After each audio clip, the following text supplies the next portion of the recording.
You ever wondered how corrupt the supplement industry is? Here's a good example. It's a study where they took 30 melatonin supplements off the shelf, everything from capsules to liquid to chewables, and tested to see if their label claims match the actual dose per serving.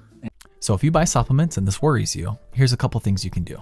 So I'm going to give an example on Amazon, but this can be applied on any purchasing platform. So first you're going to want to type in whatever supplement that you're interested in. So for example, here you could type vitamin C, and then you finish it off with third-party tested. This search should give you all the products that are third-party tested. Now you just need to verify that the product actually is third-party tested, which we can see that right here. But now let's take this one step further. Did you know that you can actually ask those companies for those results? Let me show you and walk you through those results. So I've decided to randomly pick a company I've never used, and I found this company named EtaVita, at least I think that's how it's pronounced. And this is how the interaction went. So I quickly introduced myself, and then I just asked them for their microbiology and chemistry testing. Specifically, this testing is on a certificate of analysis, or a COA, and they gave me what I wanted. And that's awesome, because I feel like if a company doesn't provide these results without a good reason, that's a red flag. Also, I apologize that this is so small, but I'll make sure to zoom in on the parts that are important.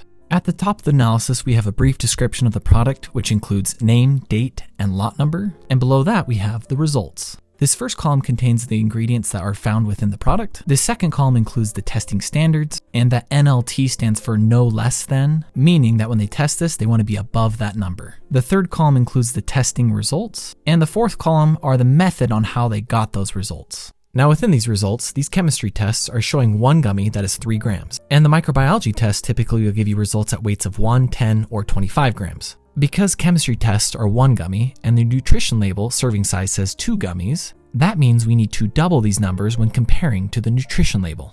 Let's look over these results. The things you need to look out for is that the results aren't below the NLT values. And if you take 2 of these gummies, in my opinion, you should make sure that those values are less than half of the tolerable level amount. I say half because you need to remember your diet also includes vitamins. Now so far, these initial results look good. But now let's look at the heavy metals and microbiology sections. Now these results look fine, but I want to give you a little bit more perspective. This mg/kg is milligrams per kilogram. That is the same thing as parts per million. If you want parts per billion, you just multiply these numbers by 1,000. Now to be clear, these heavy metals are not added purposely to the product. They're contaminants that can be found in soil or wherever. But naturally we want to keep these numbers small. And I want to compare these values to those found within tap water. And this is something that you want to keep your eye on, because the standard for these heavy metals is way too high, meaning some supplement companies could be selling you product with higher heavy metal content. And that's because the FDA is very lax regarding heavy metals when it comes to vitamins. But in this case, these heavy metals look fine. Now let's look at the microbiology results. Once again, everything looks good, but you'll notice that there's lots of leeway when it comes to total bacteria amount, and that's something you want to keep your eye on as well. And lastly, there's these tests here, which are not for safety, but mainly for quality control, where they'll test things like appearance, taste, etc., which is nice because that means that the product will stay consistent. Now overall, this product passed all of its tests. So when looking at these results, here are the 2 things that you want to look for. First, all the tests that you'd like to see be done are currently present, and second, all of those results have passing results according to you. Meaning, if you don't like the values that you see here, then don't buy the product. Same thing goes if it's missing a test that you'd like to see. Don't buy the product.